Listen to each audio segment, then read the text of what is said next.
Welcome back to Illogical Theology. Let's get a little theological, philosophical, and maybe a little psychological as we navigate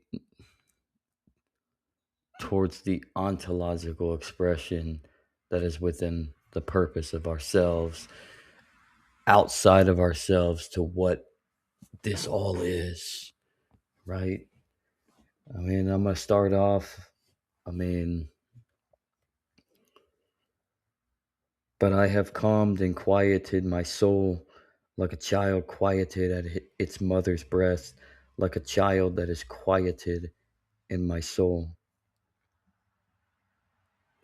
like the child that is in my soul.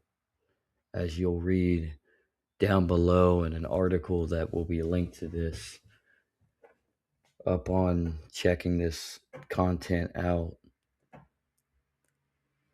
the ego in itself is on its own through our expression towards what does this livelihood of ours truly means.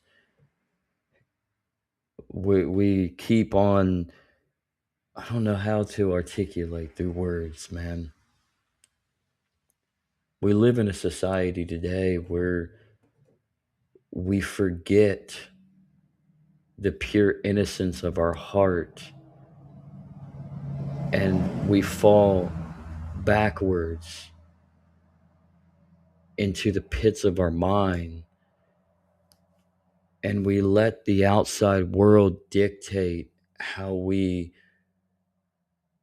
effectively express within ourselves. We become slaves to not only our desires, not only to pride, but we become slaves to the articulation of what everybody else wants us to be, how we want to be perceived by everybody else. And thus we forget the innocence that we are to recapture, the innocence of being like a child, the innocence of divorcing ourselves from our ego and being obedient within ourselves to the fullness of expression in the essence of what is love, of wanting to be held, wanting to be embraced. And this is where I come to the acknowledgement, like the shortest psalms, like Psalm 131, and I'll read it all together in just a moment, but the shortest psalms, like 131, pack the biggest punch. It really does. Like, oh Lord, my heart is not lifted up. My eyes are not raised too high. I do not occupy myself with things too great and too marvelous for me, but I have calmed and quieted my soul like a child quieted at its mother's breast, like a child that is quieted in my soul. O Israel, hope in the Lord from this time forth and forevermore. And I think the biggest punch is when we forget the childlikeness that we truly are in the eyes of the Father, of our Creator, of what our purpose is. When we forget that, we do not trust. But we when we delve away from the negative the negative assertions of the world and even our ego in itself within the psyche, we can finally fall into line, be more in alignment within ourselves, and finally be at peace and at rest, and finally be of trust. We can finally trust.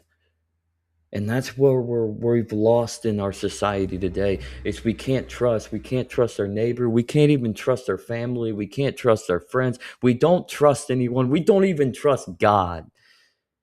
And in some aspects, we don't even trust that God even exists.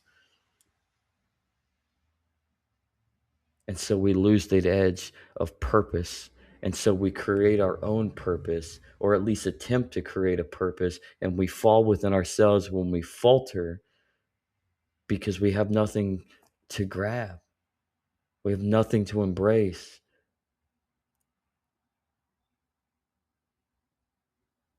I don't know. Check out my article below over at the Substack, Illogical Theology. And let's see what you think. What do you think about Psalm 131? What do you think about the ego in its own? Because it all comes down to having that ability to reach upward and allowing Abba to reach down into your heart so that you can be the child that is still trapped within inside the subconscious of your mind. It's all about going into the heart of a child. God bless everybody.